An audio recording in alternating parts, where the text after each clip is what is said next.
Question on earnings season, and this is going to be interesting in the next few weeks. We're going to have winners and losers, but do you still expect Q2 earnings to pull risk assets down, or will the improved Q3 outlook be the market's focus? That's an interesting question because I'm not convinced that there's going to be an improved Q3 outlook.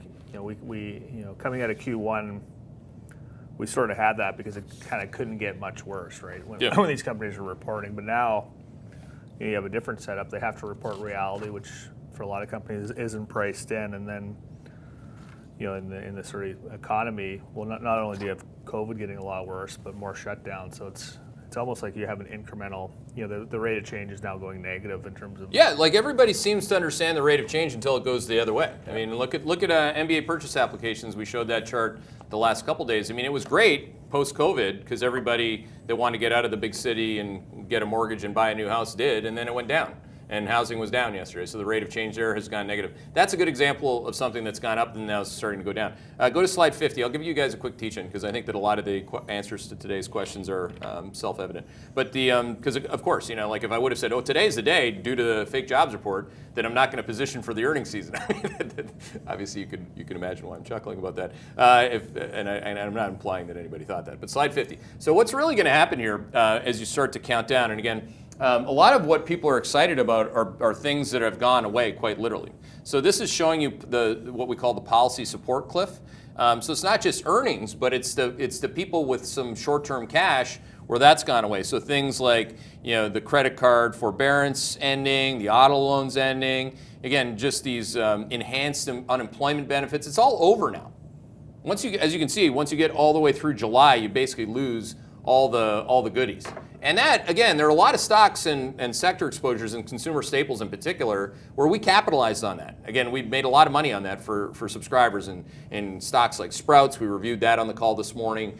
Go, which is Grocer Direct, Kroger. I don't want to go through every single one. But you get the point, okay? So again, go to the next slide. The main problems now is because we've gone from phase one, which is the epicenter of doom, to phase two. Oh, we're going to have V-shaped recovery. That's over now. Like, you're going to come back from the long weekend. Your friends that are unemployed will definitely remind you of that. And then you're going to go into phase three, which is, okay, do we repair their balance sheets and consumer credit problems? Absolutely not. They're more levered than they've ever been after this. How about capacity utilization of companies? Slide 52. No, it's just getting started. And then, just to put a kind of a summary on all this, slide 53. To Jonesy's point, like we think it could take 12 to 18 months for corporate cash flows to turn positive. Not like 12 to 18 more days because the jobs report was and the VIX is at 26 or 27, okay? So these are actually, I was kind of hoping we get more questions on this kind of thing because again, these are the things that really matter to me. It's not really, short-term stuff is to be understood. We have the best process to incorporate short-term OODA loops. Nobody's better than me on that. All right. Now, you start to talk about what that is relative to what we're really trying to get right, which is the full investing cycle, particularly of profits. If the Democrats win the election, corporate profits, 12 to 18 months is way too aggressive in terms of an assumption.